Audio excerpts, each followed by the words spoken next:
Good morning, students. In the previous videos, we have seen that Prashant stayed with his friend's house for 2 days, and after that, he started for his village. And now the condition was not good. There was water all around, and he took a stick in his hand and started. As they waded through the water, and on the way, he also met with his uncle's friend, and now they were together. They waded through the water. The scenes they witnessed grew more and more macabre. They had to push away many human bodies, men, women, children, and carcasses, dead bodies of dogs, goats, and cattle, that the current swept against them as they moved ahead. In every village that they passed, they could barely see a house standing. Prashant now wept out loud and long. He was sure that his family could not have survived this catastrophe. Now, waded, walked into the water. Now, the scene was very pitiable, and there were dead bodies of men, women, children, and animals also, dogs, goats, cats. And as they moved, now in every village that they passed, they could hardly see a house that was standing. Now Prasant started to weep loud. He was sure that the family could not have survived this catastrophe, and now he was sure that his family would not be saved. Eventually, Prasant reached his village, Kalaikunda, and ultimately he was able to meet his village. His village name is Kalaikunda. His heart went cold where there who once stood. There were only remaining pieces. Some of their belongings were caught, mangled, broken, and twisted in the branches of trees just visible above the dark waters. Young Prasant decided to go to the Red Cross shelter to look for his family. Now, when he reached there, he saw that their house was there. There was only the remaining part of the roof, and some of his belongings were caught, broken, and twisted in the branches of the trees. Young Prasant decided to go to the Red Cross shelter to look for his family. Now he decided that he would go to the Red Cross to look for his family. Among the first people he saw in the crowd was his maternal grandmother.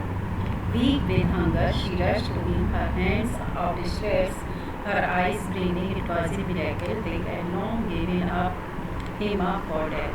Now, when he was there, he saw his maternal grandmother, who became very weak because of the hunger, and her hands outstretched and her eyes were full of tears. It was a miracle that they were able to meet. Quickly word spread, and his extended family gathered around him and hugged him tight in nearly. Prashant anxiously scanned the motley, multicolored, battered group. His brother, sister, uncle, and they all seemed to be there. Ultimately, he was able to meet all his family members there, and he was very happy, and they also happy to see that Prasant was alive. By the next morning, as he took in the desperate situation in the shelter, he decided to get a grip over himself. He sensed a deadly grief settled upon the 2,500 strong crowd in the shelter. 86 lives were lost in the village, and the 96 houses had been washed away. It was their fourth day at the shelter. So far, they had survived on green coconuts, but there were too few to go around such a tumult of people. Tumult means noise. Now, it was the fourth day, and now the condition was very pathetic, and 2,500 strong crowd was there 86 lives were lost and 96 houses had been washed away, and now there were only coconut, some of the green coconuts left, and it is very difficult to survive. Prashant, all of 19 years, decided to step in as leader of his village. All of 19 years. Prashant is teenager, 19 years old, and he also make a group and he became a leader of the 19 years. If no one else did, he organized, to underline, a group of youths and elders to join, pressurize the merchant once again to part with his rice. Now, they pressurize a merchant to give them rice. This time, the delegation succeeded and returned triumphantly with victory, wading through the receding water with food for the entire sector. Now they were able to get the food for the whole crowd. No one cared that the rice was already rotting, although it was rotting, but nobody cared. Branches from fallen trees were gathered to light a reluctant and slow fire on which to cook the rice. For the first time in 4 days, the survivors at the cyclone shelter were able to fill their bellies. This is the first time when they were able to fill their bellies.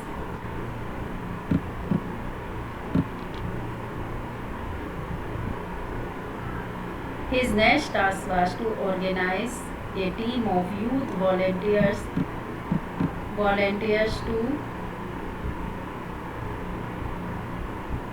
It was for the first time in 4 days. His next task was to organize a team of youth volunteers to clean the shelter of filth, urine, vomit. And now it was their work because there was a lot of garbage there, filth, urine, vomit, and there were dead bodies. They were decaying, and now they started to clean the shelter. On the 5th day, a military helicopter flew over the shelter and dropped some food parcel. It then did not return. The youth task force gathered empty utensils from the shelter. Then they deputed the children to lie on the sand left by the water around the shelter with these utensils to their stomachs. Their utensils were tied on their stomachs, and the children lied on the sand to communicate to the passing helicopters that they were hungry, so that they give the message to the helicopters that they are hungry. The message got through, and after that the helicopter made regular rounds of the shelter, air dropping food and other basic needs. Whatever the basic needs, they were given there. Prashant found a large number of children had been orphaned. He brought them together and put up a polythene seed shelter for them.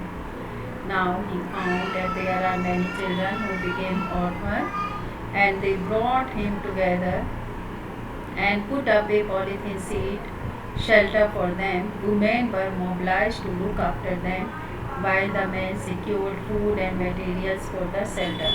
Now women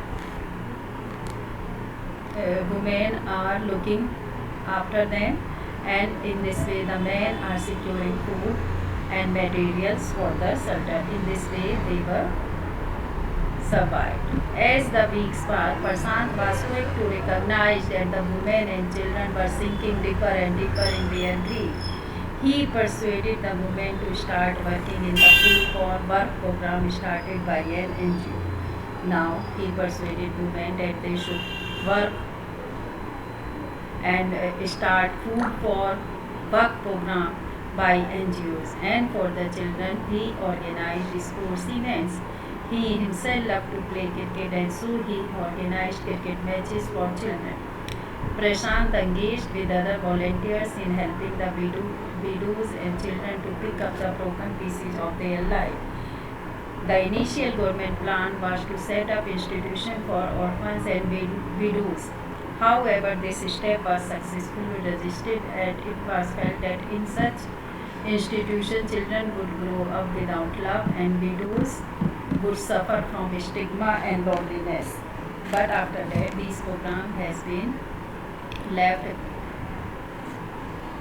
Prashant's group believed orphans should be resettled in their own community itself. And it was suggested that the orphans would suggest in their own communities, possibly in new foster families. In new foster families made up of childless widows and children without adult care. It is 6 months after the devastation of super cyclone. This time Prashant's wounded spirit was healed simply because he had no time to bother about his own pain. Now he had no time. He became very busy in looking after the children, women, and providing them food and other facilities, etc. And he had no time to worry about his own pain. His handsome, youthful face is what the widows and orphan children of his village seek out most in their darkest hour of grief. And his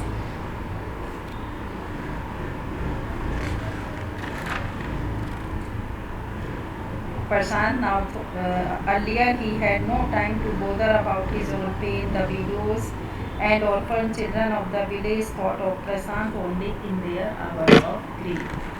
So students, I think you are able to understand the story very well.